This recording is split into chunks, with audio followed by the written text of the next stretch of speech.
It's the 4th of July, so it's time to tear some people up.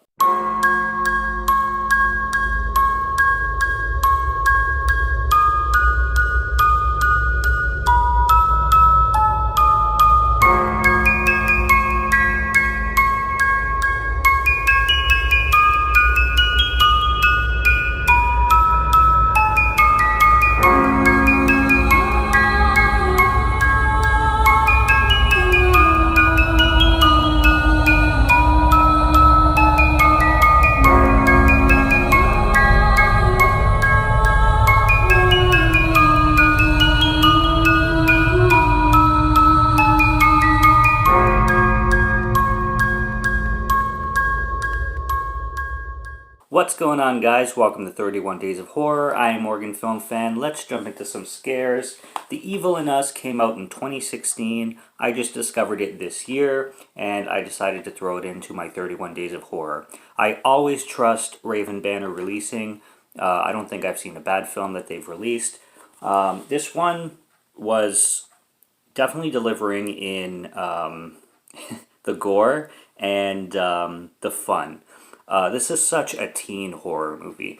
I mean, it's got every trope in the book. You got your kids on 4th of July, they're smoking weed, they want to get drunk, they're on an island, they're at a cabin, they're having sex. There's the weird cabin owner. I mean, it's got everything. It's got the cheese dialogue, it's got the jocks and the hot girls, and it's got everything. It's got the music. It's jam-packed. So what happens is, at the beginning, there's this apartment party. This takes place in Seattle on 4th of July, obviously. And basically there's a crime scene at this apartment that's being investigated. One girl named Zoe goes to the hospital. She's missing a leg. And it's just this big bloodbath in there. And then we cut to this group of kids. So we've got Trish, Wheeler, and Rox, short for Roxanne, and then we've got Steve, Bash, and Bree, and they're going to party for the 4th of July. Lo and behold, this rage virus breaks out, and they basically start attacking and eating each other. There's a tagline on the film that says it's basically 28 Days Later meets Cabin Fever. I see a lot of cabin fever vibes in this film. Obviously, that it's being taken place at a cabin, but when it comes to the directing and when it comes to some of the score choices, you can tell that the director probably was inspired by 28 Days Later as well, and obviously with the rage and everything going on. There's a lot of gore and there's a lot of you know, ripping and tearing people apart too. There's also a side story where this guy is basically experimenting on people. He has a bunch of people in quarantine rooms, like just these white cubicle rooms, 2 people in each, and you like at the beginning you don't really know what the hell he's doing with these people, other than like quarantining them. Like, it doesn't really explain where the virus is coming from at the beginning. You slowly have to start figuring that out. And at the cabin, Wheeler starts acting weird at first, and he just has these, like, he's very nervous, he's very paranoid, he's like, stop, don't, no, stop, and he's like talking to himself and stuff like that. He keeps hiding in the bathroom, doing drugs and stuff like that, and he's the first to turn, and he's the first to, you know, go batshit insane and start attacking everybody. There's also a lot of infidelity going on between a lot of the characters, so there's big beef between Wheeler and Bash. Wheeler has a huge history of, you know, criminal activity such as drug trafficking, violence, being in jail, etc., etc. So he already has a history of anger issues.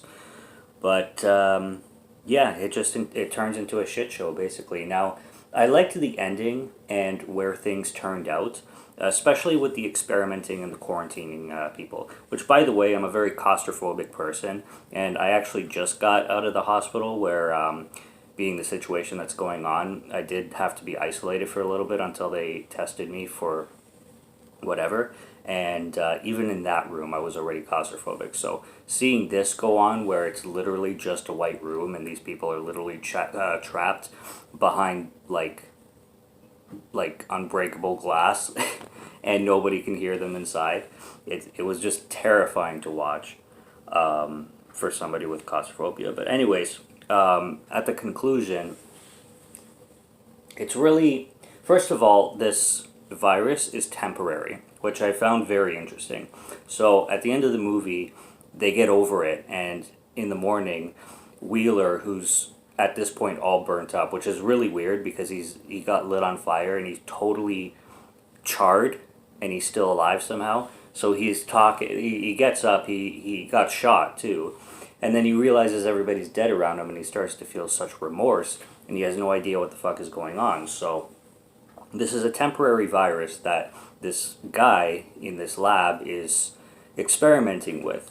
And his motives are actually kind of interesting. He's running for president, and I don't want to give too much away, but he's trying to make it seem like the current president is not doing his job on drug control and you know, stopping drugs from making people go crazy, pretty much, when meanwhile this guy is creating his own drug because he's basically lacing cocaine. So anybody who snorts coke gets this rage temporarily and starts fucking everybody up. And this is this guy's like major plan to have drug addicts do laced coke without knowing, and then just go crazy. And by the end, he starts to, it starts to reveal a lot more of his motives, and his motives are actually pretty funny. But the film itself, like I said, it's loaded with like teen tropes. You should know exactly what you're getting yourself into. It's not a complicated horror movie when it comes to the violence and the gore and stuff like that. Like, it's packed. There's this fight between Bash and Wheeler, and they already hate each other, right? But they're both in rage mode and have the virus, so when they're fighting each other, it's just, they already have the hatred plus the rage virus, so it's hilarious to see them fight with each other. One gets thrown out the window halfway, and then, like, breaks through the glass, and there's Bree hiding outside, and you see the guy, and then you just it gets dragged right back in, and they just continue the fight. It's so awesome. There's a scene at the hospital where Zoe throws up a finger, like pukes up a finger. There's a scene where Bree ties up Steve to a rope, her boyfriend, and when she comes back, eventually he's missing, and it's just his hand on the rope. So clearly he chewed off his own hand to escape the ropes. So if you like gore, this is the movie for you. It's a low budget, so I mean the gore isn't extravagant, but or like, you know, it's not high budget gore, but it's there, and it's a fun B horror movie, I would say. And Bash is also a really funny character. He's kind of the comedic relief, and the things he says is pretty hilarious. One of the girls asks him, "What was in that?" Because he brought some booze from Costa Rica where he was vacationing, and she's like, "What was in that drink?" And he's like, "The happy drink." And then everybody starts going crazy and eating each other. So it's a fun movie. The Evil in Us is exactly what you expect it to be, and I didn't mind it at all. It's a 2-star film for me. A keeper, and something that I would definitely rewatch again. And you can have a lot of fun with it. So that's basically all I got. I don't want to give, like I said, too much of the ending away, but the ending definitely makes you... takes you aback a bit, and like I said, it was kind of a surprise to see that this rage virus was temporary and not permanent, kind of thing, which I've never really seen in a movie before of this theme. So, anyways, subscribe to Morgan Film Fan if you like to listen to my voice, or if you like my film reviews. I'll be back with more soon, so stay tuned until then, and check out what's on the channel. Till next review, take care and cheers.